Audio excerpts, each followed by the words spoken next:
जब पूरा भारत देश की आजादी के लिए लड़ रहा था, तब नेहरू महिलाओं के साथ लव लेटर लिखने में व्यस्त थे और किताबों में लिखवा दिया कि भारत को आजादी एक ही परिवार ने दिलवाई है।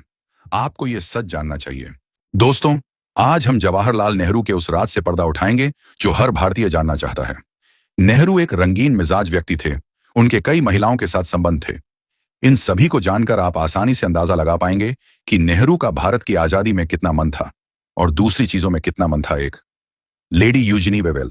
वैसे तो वायसराय लॉर्ड माउंटबेटन की पत्नी लेडी एडविना और पंच नेहरू के बीच प्रेम संबंधों की चर्चा सर्वविदित रही है, परंतु यह बहुत कम लोग जानते हैं कि लॉर्ड वेवेल की पत्नी लेडी यूजिनी वेवेल भी जवाहरलाल नेहरू के प्रति बेहद आकर्षित थीं। कहा जाता है कि लेडी यूजिनी नेहरू को बड़ी शिद्दत से चाहती थीं। चूंकि वे उम्र में बड़ी थीं और शारीरिक रूप से भी उतनी आकर्षक नहीं मानी जाती थीं, इसलिए उनके बारे में अधिक अफवाहें नहीं फैली।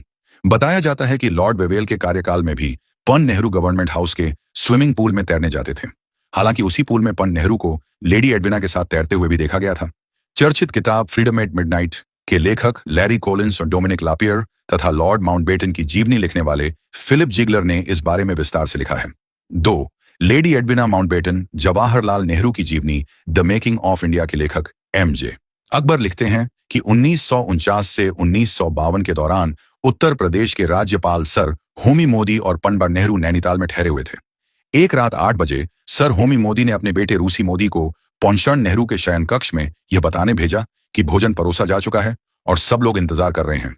रूसी मोदी ने जब पंडित नेहरू के कमरे का दरवाजा खोला तो उन्होंने देखा कि पंडित नेहरू ने लेडी एडविना को अपनी बाहों में जकड़ा हुआ है।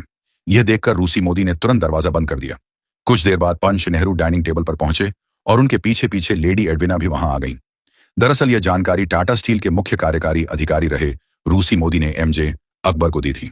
लेखक स्टैनली वॉलपर्ट के अनुसार लेडी एडविना को छूने, उनका हाथ पकड़ने और उनके कानों में धीरे से कुछ कहने में नेहरू तनिक भी संकोच नहीं करते थे।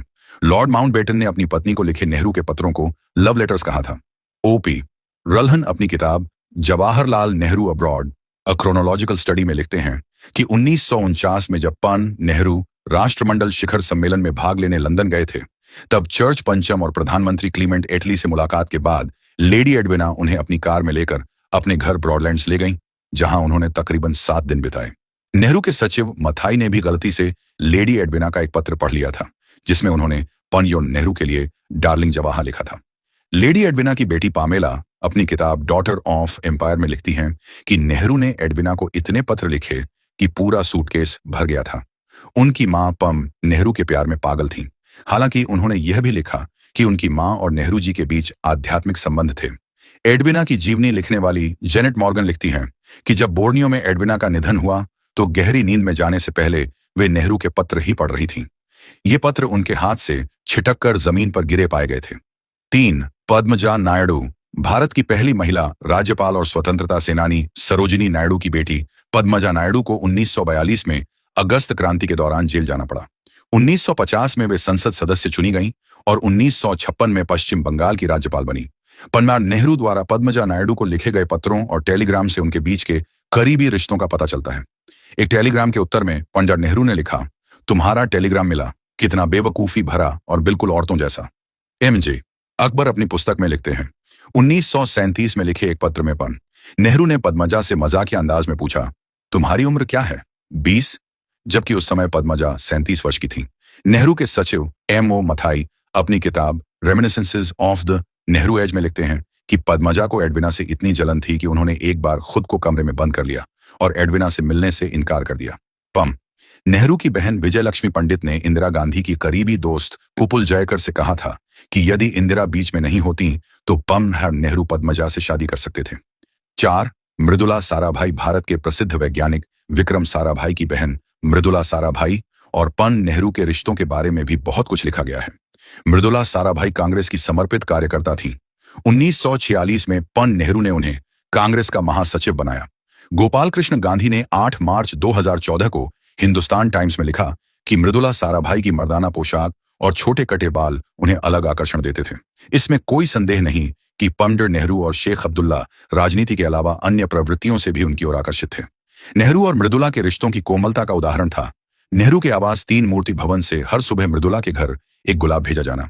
मथाई के अनुसार मृदुला का लगाव इतना गहरा था कि नेहरू जब भी राज्यों के दौरों पर जाते तो वे वहां के मुख्यमंत्रियों और सचिवों को पत्र लिखकर उनके आवास, भोजन और सुरक्षा तक की व्यवस्था देखने को कहती थी।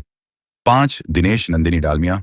रामकृष्ण डालमिया 1980 के दशक तक भारत के प्रमुख उद्योगपतियों में गिने जाते थे। उनकी पत्नी दिनेश नंदिनी डालमिया अपनी शादी से पहले पंडित नेहरू के प्रति बेहद आकर्षित थी।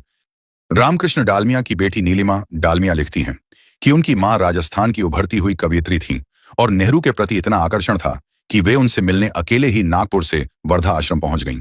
वहां उन्होंने साफ शब्दों में नेहरू से अपने प्रेम का इजहार कर दिया और परिवार छोड़ने तक को तैयार थीं। हालांकि नेहरू ने इसे स्वीकार नहीं किया और उनका प्रेम एक तरफा रह गया।